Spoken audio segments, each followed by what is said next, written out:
there was this great idea that we could get, you know, like maybe a 2-3 hour sort of mini campaign. Well, that was the original plan. Not quite what happened, but since we pretty much ended up making a full game. The game gets more and more ambitious, and then next thing you know, it's not like anything you've worked on before. We knew that we wanted to keep what was great, that people loved about the Halo experience, that 30 seconds of fun over and over again. We knew we had to preserve that, but at the same time give it an ODST spin. We wanted to try something that we'd never done before, and I think that means breaking the mold of what people expect from Halo. Here's an engine, here's a story, you got a year, go.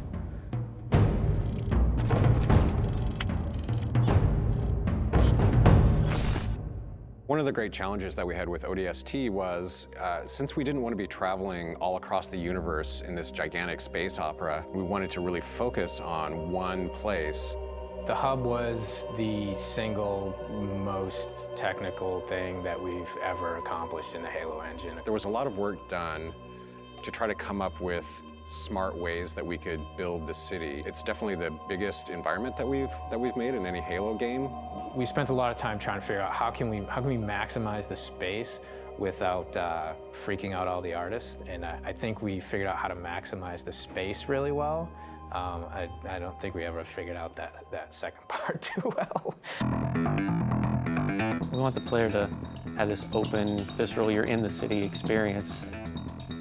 We started experimenting with playing with elevation, playing with building shapes.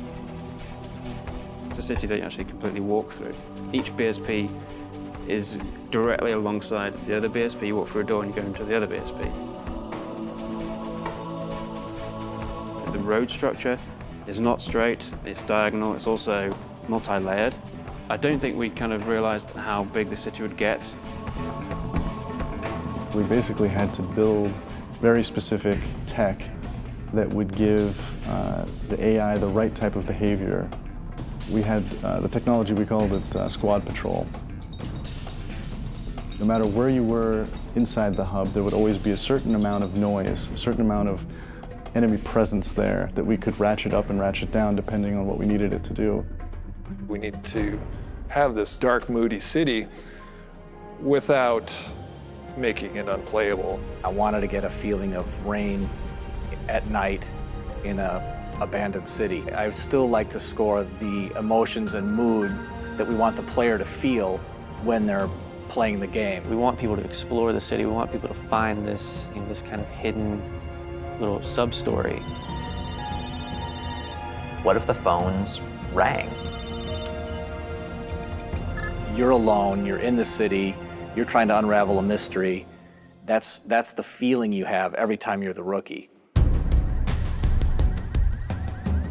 What's fun about being an ODST? How's he different than the Master Chief? What kind of problems does he face versus the Chief? If they're not the walking tank, they really have to pick up weapons that they're going to use. There were things that we added. The silenced submachine gun and the silenced pistol are absolutely the best tools for the job. Something the ODSTs have that Spartans actually don't. Silenced weapons at night, they feel cool, they look awesome, they're really sweet to use. In real life, silenced weapons don't have a whole lot of sound. So we had to kind of Hollywood them up a little bit, kind of make it so that they sounded like they were silenced and supposed to be silenced, but yet still powerful and fun to fight with. In a lot of ways, it feels like Halo 1, because it's back to single wielding. Dual wielding. Paul doesn't like dual wielding, so we cut it. Visor mode is really cool, and it evolved a lot. There were versions that looked really great for the art, but yeah, maybe they didn't do such great things for the design. It affected how we lit something. We'd make this building, and it looked great, and we thought it was fine. And you turn on the visor mode, and you realize that's really just a square. But it also has the advantage of really showcasing the depth of our scenes. Put on visor mode, and then the whole environment reveals its secrets to you.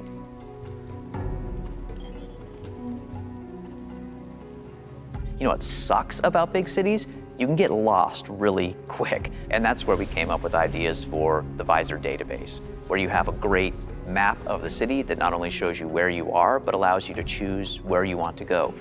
If you don't have that tool to help you navigate the city, you're never going to find the high action flashback scenes, which we were banking on to be the core fun of the game. It's a very simple idea. It was an amazing struggle to get there.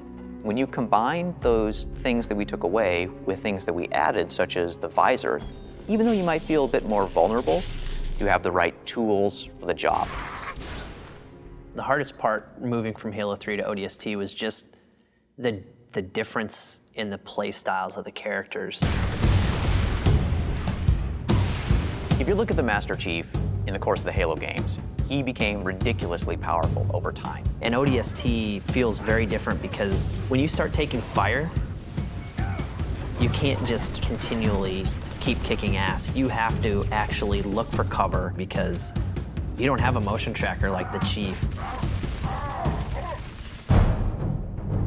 Bringing back the health was something that was born out of a discussion about how can we add long-term level of tension to the game. For us, health is important in the ODST's world because it reminds you that you're vulnerable. We want to experience the story through the eyes of many different characters. We wanted to bring back the guys from Firefly again, Nathan Fillion, Adam Baldwin, and Alan Tudyk, trying to find the perfect film noir blonde. We thought about Tricia Helfer. Orders are orders. Come on, Veronica. What could be more important than that carrier? My orders. And Buck, call me Captain. I'll pass on that dance, but you can show me where to sit. These little scenes, we wanted to have their own mystery. It was the story of one guy, one object, one high action moment. And for us, the clue objects were the key. Dutch, we need to get above this crap. Link with the B-net. One of our drones must have seen where they hit. When you find a clue, you're actually going back in time and playing in the boots from another ODST's perspective. Good hunting, boys. I'm keeping my boots on the ground. You've got 5 main characters. Banshees! Each of the characters have things to say from first person. Not only ground you in the character, but also give you some really useful tactical information about the battlefield. It's coming to drop in behind us. They must know this is our rally point. Where the heck did these buggers come from? Underground tunnels are filled with the damn thing. We got ammo and weapons on the high ground. Move it, move it. Without spending a lot of effort personalizing each of those characters, then it wouldn't mean as much when you stepped into their boots. We need some help. Look out! Bam, said the lady. So I hope it's the right balance of new and old, that it doesn't come off like we've screwed the pooch on this one. But I do think they will probably walk away from this honestly wanting more. Honestly, if we had more time to do ODST, I really don't know what we would do differently. So if I got another 2 weeks, I don't know. I guess I'd play more ODST.